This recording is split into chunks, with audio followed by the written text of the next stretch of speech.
नमस्ते दोस्तों, कैसे हैं आप सब? स्वागत करता हूँ मैं आप सबों का अपने पीडीएसए के लेक्चर नंबर वीक 9 के लेक्चर 3 में। ठीक है, तो फिर आज हम डिस्कस करने वाले हैं ग्रिड पाथ्स को। क्या होता है ये ग्रिड पाथ्स, ये कैसे काम करता है या फिर इसका क्या यूज़ है? तो फिर मैं बेसिक इंट्रो दूँ ना आपको, तो ग्रिड पाथ का जो बेसिक यूज़ है वो ग्रिड पाथ कुछ ऐसा होगा आपका, जैसा कि ये समझ लो आप। ठीक है, कुछ ऐसा कई सारे ग्रिड्स हैं, पाथ बने हुए हैं उसमें, कुछ ऐसा। और जो बेसिक क्वेश्चन होता है आपके ओपीपी में भी शायद इससे क्वेश्चन आते हैं ना, तो फिर जो बेसिक क्वेश्चन होता है वो यही होता है कि इस पॉइंट से आपको इस पॉइंट तक आना है। इसके 3-4 वेरिएशंस होते हैं इस क्वेश्चन में। पहला पूछा जा सकता है आपको फॉर नाउ, मतलब इस वीडियो में डिस्कस करा गया है कि कितने तरीके हैं यहाँ से यहाँ जाने के। हाँ, जनरली कितने तरीके हैं, how many number of ways. ठीक है, नंबर ऑफ वेज। ऑलराइट। फिर आपको पूछा जा सकता है, ठीक है, मैंने तो पूछा आपसे यहाँ से यहाँ जाने का, आपसे ये भी पूछा जा सकता है, अच्छा अब ये बताओ कि कैसा रहेगा हम यहाँ एक ब्लॉकेड क्रिएट कर दें, यहाँ भी एक ब्लॉकेड डाल दें, यहाँ भी एक ब्लॉकेड डाल दें।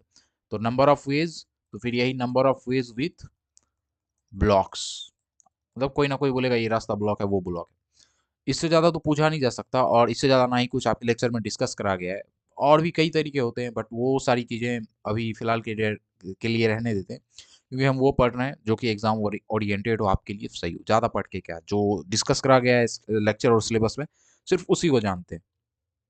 तो फिर चलिए इस वीडियो को करते हैं शुरू, but as always I do ask you to like the video, subscribe the channel अगर आपको वीडियो अच्छी लगी तो, और कहीं कंफ्यूजन वगैरह रह गया तो बस आप पूछ सकते हो, मैंने तो आपको बता ही रखा है। तो फिर चलिए करते हैं इस वीडियो को शुरू, बस एक छोटे से इंट्रो के बाद।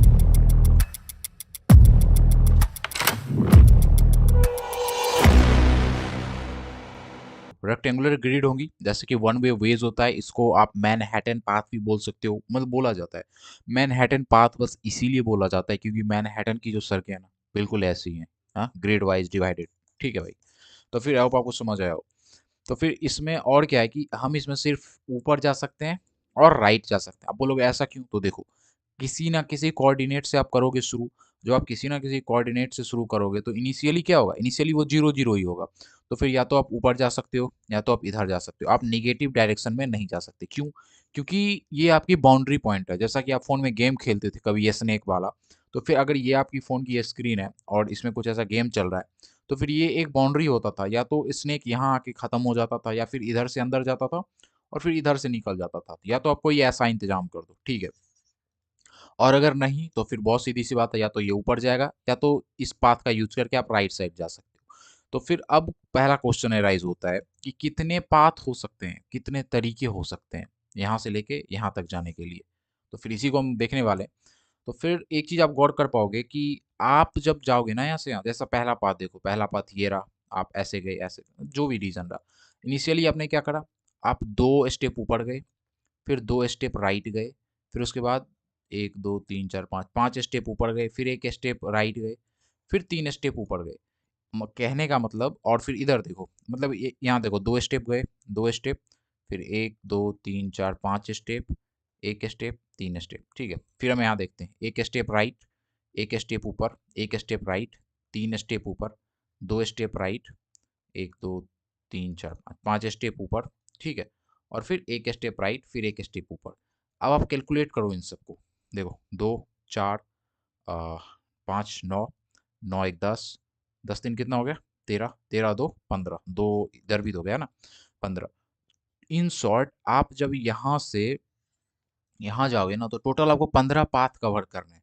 चाहे या तो आप ऐसे जाओ, या फिर अगर आप इसको भी जोड़ोगे तो वही आना है, 1 2 3, 3 3 6 6 2 8, 8 5, आई मीन टू से वही 13, एक 14, एक 15।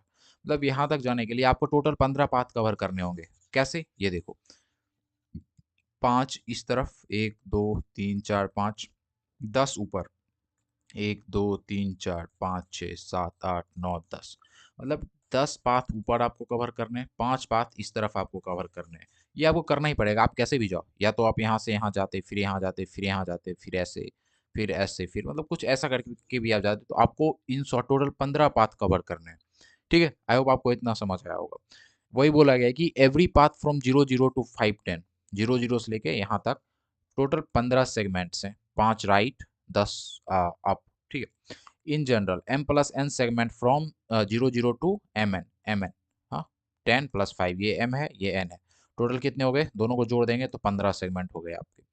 Fix the position of 5 right move, 5 हमारे राइट मूव है, देखो 1 2 3 4 5 ठीक है, और 10 आपके ऊपर है, टोटल 15।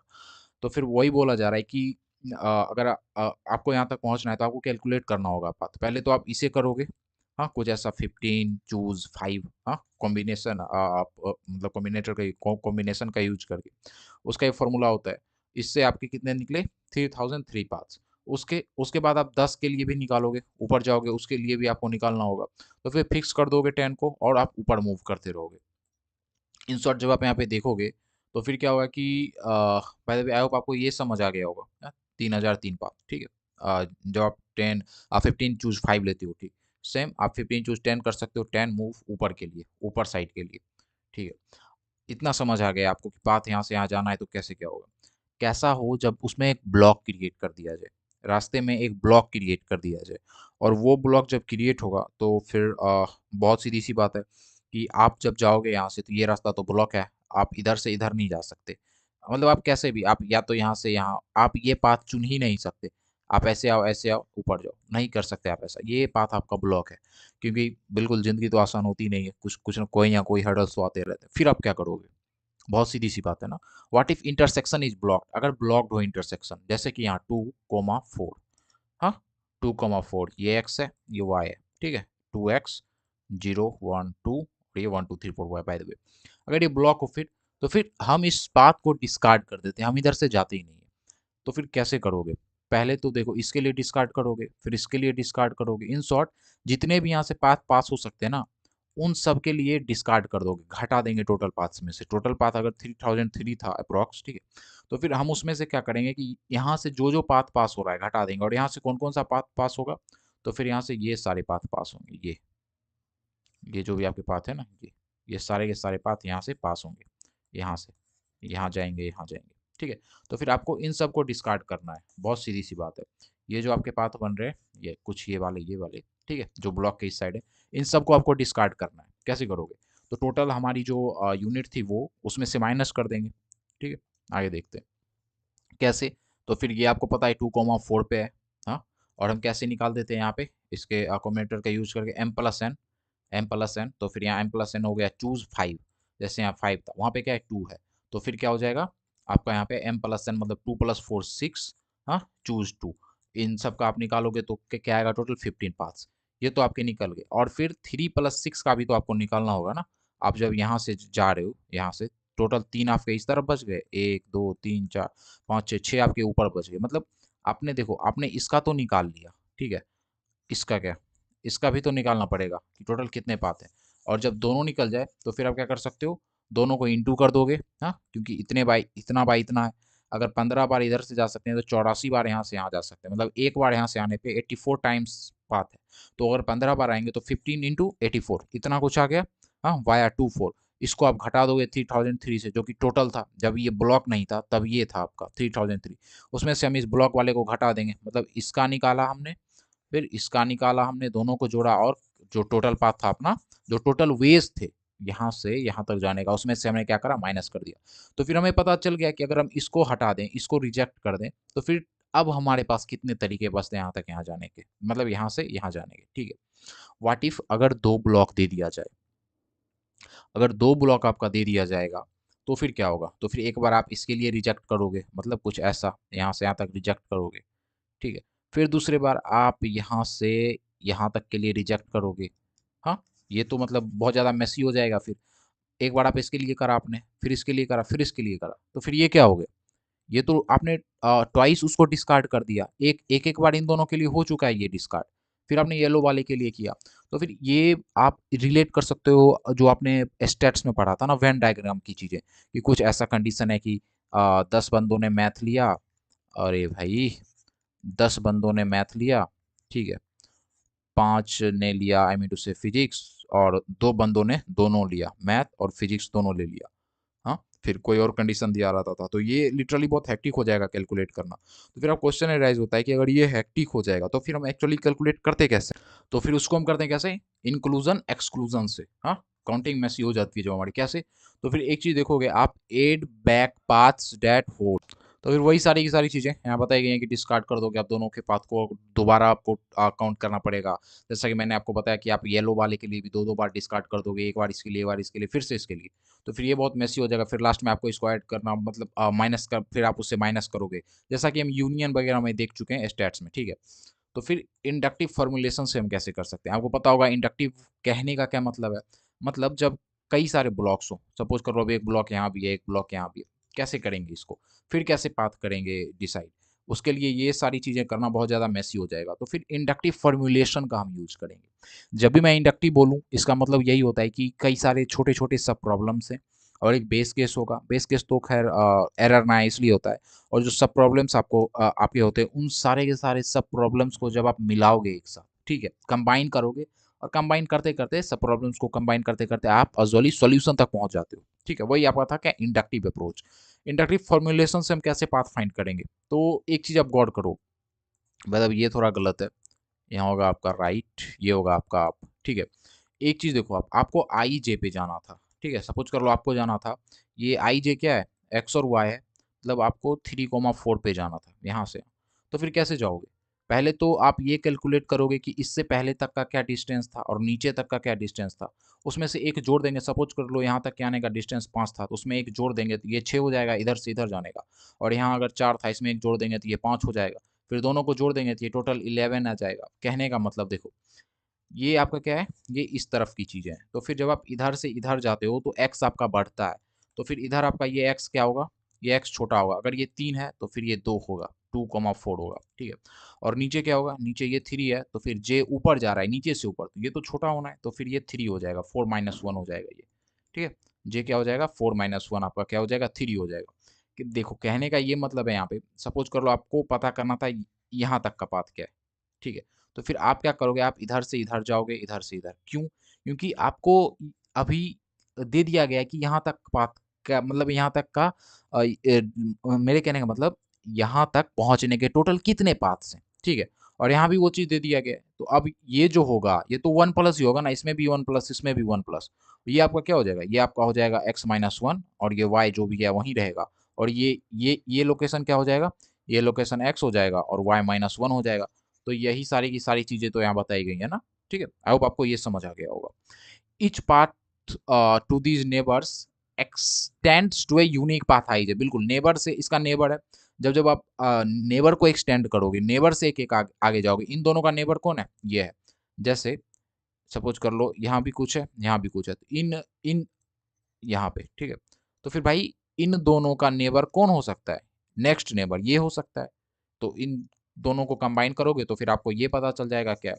तो फिर अब हमारा चैलेंज है इन दोनों को फाइंड करना। अगर ये दोनों पता है तो इन दोनों को जोड़ेंगे, ये तो आ ही जाना है अपना, ठीक है। चलिए वो कैसे होगा वो भी देखते हैं।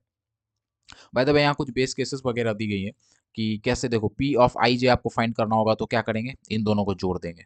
बहुत सीधी सी बात, I minus 1 J plus I comma J minus 1, इन दोनों को जोड़ देंगे। मतलब आपको ये फाइंड करना है तो आपको इसको और इसको क्या करना होगा, आपस में प्लस करना होगा, ठीक है। ये क्या है आपका, ये आपका आई माइनस 1 जे, और ये क्या है आपका, ये आपका आई जे माइनस 1, ठीक है। आई होप आपको इतना समझ आ गया होगा। और अगर 0 0 है, मतलब बिल्कुल आप यहाँ हो, यहाँ पे बिल्कुल बेस पे हो यहाँ पे, तो फिर ये तो बेस केस हो गया ना। अगर 0 0 है तो भाई 1 रिटर्न कर दो, बेस केस आपका हो गया। अगर आई 0 है, मतलब कहने का मतलब x तो है लेकिन y 0 है, मतलब आप बिल्कुल नीचे हो, यहाँ पे हो आप। देखो यहाँ पे y क्या है, 0 है, सपोज कर लो। यहाँ तो x y दोनों 0 है, सपोज कर लो मैं यहाँ की बात करूँ, तो फिर यहाँ से तो आप, आपके पास बस ऊपर जाने का रास्ता बचता है, यहाँ से ऊपर आइटरेट करते रहो। वहीं अगर y 0 होता तो आप सिर्फ राइट डायरेक्शन में जा सकते थे। तो वही चीज़ें यहाँ पे बताई गई हैं, और कोई खास नहीं है, मतलब देख सकते हो आप। आई 0 है तो फिर आई माइनस 1 0, सिर्फ बॉटम आप जा सकते हो नीचे की तरफ, ठीक है, बॉटम रो की बात करी गई है। और अगर 0 है, एक्स आपका 0 है, मतलब बिल्कुल यहाँ बाउंड्री पे है कहीं, ठीक है। यहाँ पे एक्स आपका 0 कहाँ पे है, एक्स आपका 0 यहाँ पे, एक्स 1, मतलब ये सारा ये पूरा ये जो है ना, ये इसकी बात करी गई है। एक्स 0 है और वाई कुछ है, 1 2 3 4 कुछ है, तो फिर आप इस तरफ तो जा नहीं सकते, सिर्फ इस तरफ जा सकते हो, बाउंड्री की बात करी गई है।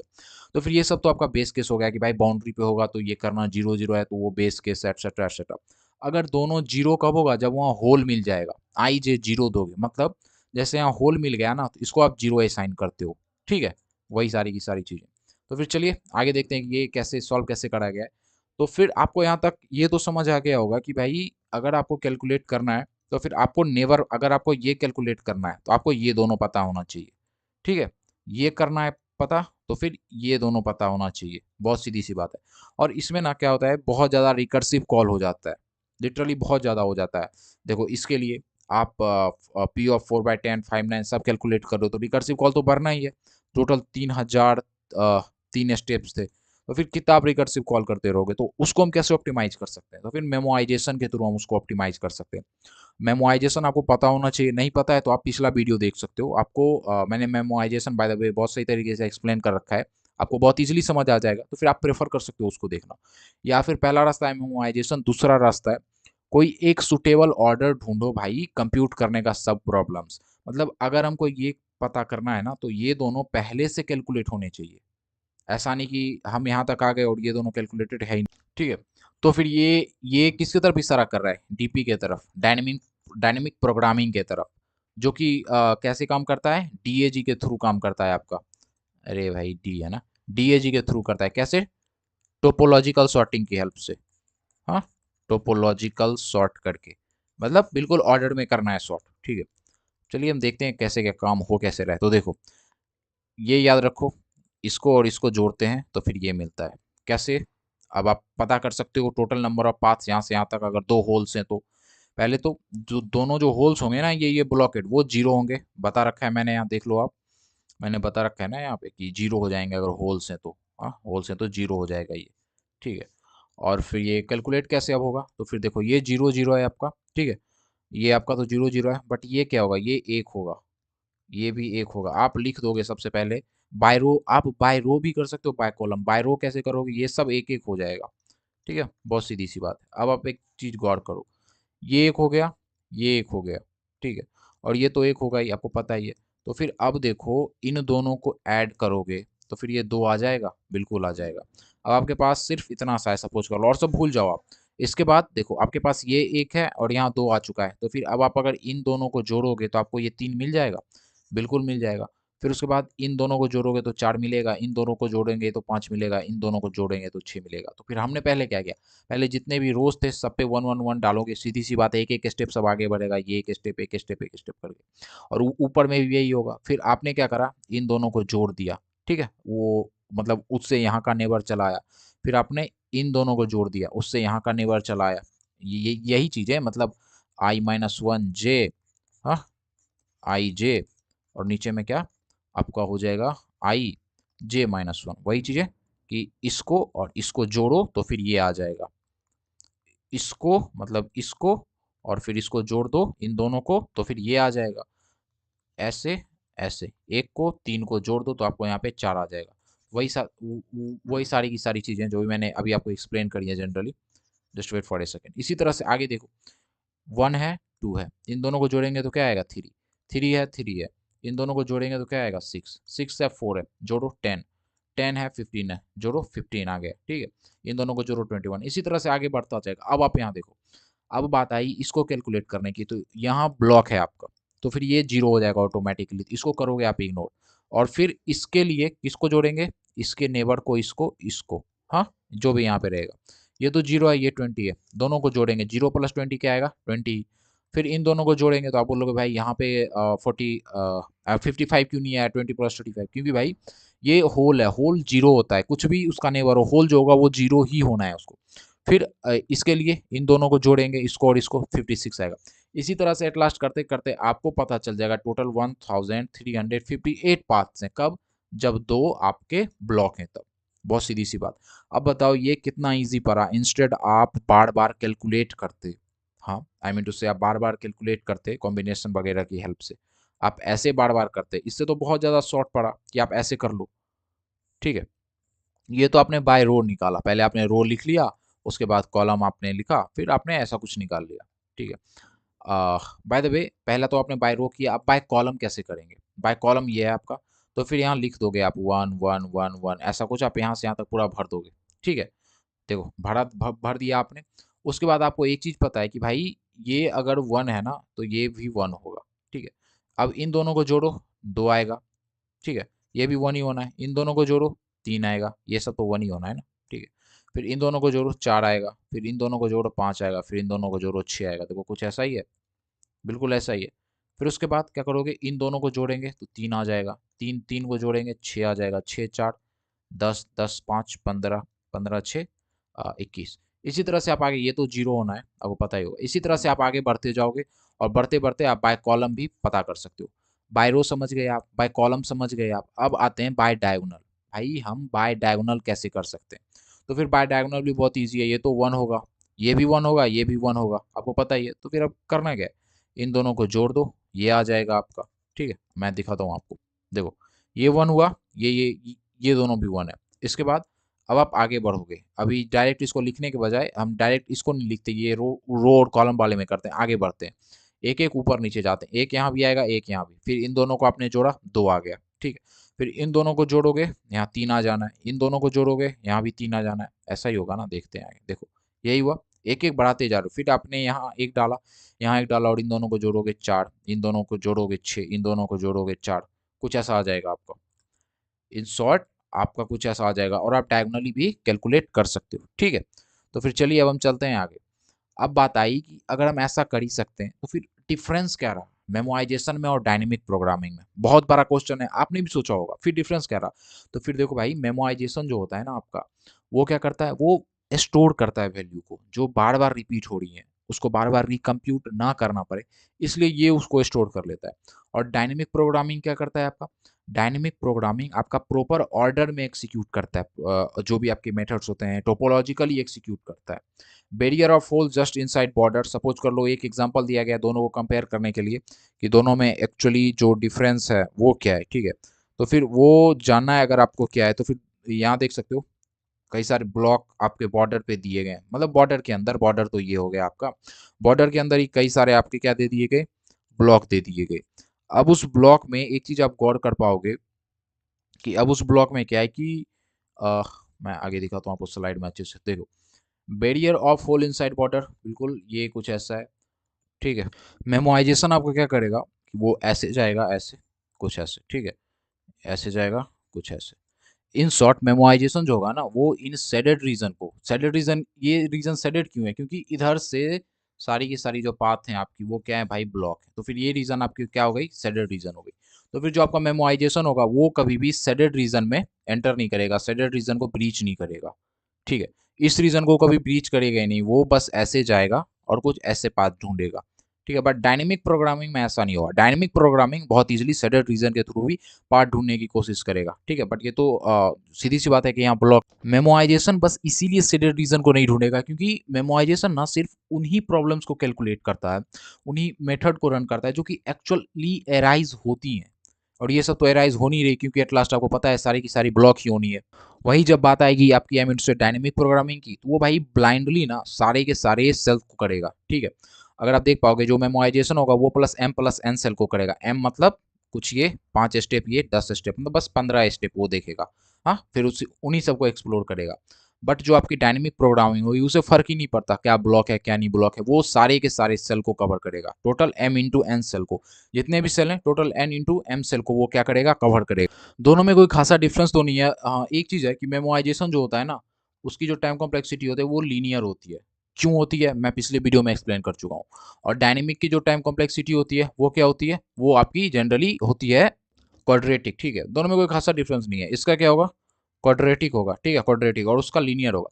बट मैंने जैसा कि बोला कोई ज़्यादा डिफरेंस नहीं है। हम क्या कर सकते हैं बेहतर करने के लिए, हम इन दोनों को कंबाइन कर सकते हैं। आप बोलोगे भाई ये क्या बोल रहे हो, तो देखो एक चीज़ आप गौर करो कि अगर हम इन दोनों को कंबाइन करेंगे तो क्या होगा। तो फिर सबसे पहले तो अगर आप बात करो मेमोराइजेशन और डायनेमिक प्रोग्रामिंग की, तो फिर क्या होगा कि इंडक्टिव डैग जो है, एक तो इंडक्टिव, ठीक है, ठीक है, प्लस डैग डायरेक्ट एसाइक्लिक ग्राफ, किसका, डायनेमिक प्रोग्रामिंग का, ये मिलेंगे तो फिर आप ऑर्डर डिसाइड कर सकते हो, ठीक है। जब आप ऑर्डर डिसाइड कर पाओगे तो आपको पता होगा कि किसे एलिमिनेट करना है। इससे क्या होगा कि सारे के सारे जो भी रिकर्सिव, मैंने बताया था डायनेमिक प्रोग्रामिंग में रिकर्सिव कॉल्स जो होती हैं वो ऑलमोस्ट एलिमिनेट हो जाती हैं, तो फिर इससे आप एलिमिनेट कर दोगे रिकर्सिव कॉल को भी, तो फिर आपकी जो पूरी की पूरी ये टेबल है ना, ये क्या होगा कि सारे के सारे रिकर्सिव कॉल को हटा देगा, बिल्कुल खत्म कर देगा।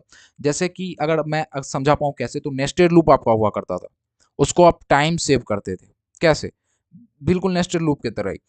तो फिर जब आप इन दोनों को करोगे कंबाइन तो फिर क्या होगा, आपकी जो ओवरऑल कॉस्ट है एक्स्ट्रा एंट्रीज की, जैसे डायनेमिक में आप यहाँ एक्स्ट्रा जा रहे थे, मेमोराइजेशन तो डायरेक्ट जा रहा था, आप उसको सेव कर सकते हो, ताकि आपकी आमतौर पे जो डायनेमिक प्रोग्रामिंग होती है वो बहुत ज़्यादा वेस्टफुल कंप्यूटेशन क्रिएट करती है। अब सीधी सी बात है, एक्सपोनेंशियली ग्रो करेगी क्योंकि रिकर्सिव है, तो फिर कंप्यूटेशन तो वेस्टफुल होगा ही अगर उसको आप मेमोराइज नहीं करोगे। बट आप जस्ट सपोज करो कि जैसा आपने फैक्टोरियल में देखा था, हम फैक्टोरियल को क्या कर रहे थे, रिकर्सिव कॉल था वहाँ भी, बट हम उसको मेमोराइज कर रहे थे एक टेबल के थ्रू, तो हमने कितना ज़्यादा स्पेस बचा लिया, कितना ज़्यादा हमने कॉस्ट बचा लिया। तो फिर बात वही है कि जब आप दोनों को करोगे कंबाइन तो फिर बेहतर होगा। ठीक है, तो जैसा कि मैंने बताया कि डायनामिक प्रोग्रामिंग बहुत ज़्यादा कंप्यूटेशन वेस्टफुल कंप्यूटेशन करता है, बट इन इस केसेस में ना यहाँ देख पाओगे ये छोटा केसेस है, तो यहाँ पे डायनामिक प्रोग्रामिंग बेहतर परफॉर्म कर सकता है, क्योंकि इसमें हो सकता है जब केसेस छोटे हों, जब पाथ्स छोटे हों, बहुत ज़्यादा आपको कैलकुलेट ना करना पड़ता हो, तो कॉस्ट आपके लिए कोई बड़ी बात नहीं हो, तो फिर आप मेमोराइजेशन जो है आपका वहाँ पे ये मेमोराइजेशन ज़्यादा एक्सपेंसिव पड़ सकता है। तो फिर कंडीशन पे डिपेंड करता है कि आप कहाँ डायनामिक प्रोग्रामिंग रेफर कर रहे हो, कहाँ पे आप रेफर कर रहे हो, आई मीन टू से ओवर ईयर मेमोराइजेशन करना। ठीक है, मेमोराइजेशन एक बेटर स्ट्रेटेजी हो सकता है जब ये बहुत बड़ा हो, हाँ, और दोनों को मिला दो तब तो बहुत ही बेहतर है। तो फिर इस लेक्चर में यही तक था, इस लेक्चर को हम यहीं करते हैं एंड, और फिर मिलते हैं आपसे नेक्स्ट लेक्चर में। बाय द वे वीडियो अच्छी लगी हो तो चैनल को सब्सक्राइब, कमेंट करना, कुछ पूछना हो तो, और वीडियो को लाइक कर देना।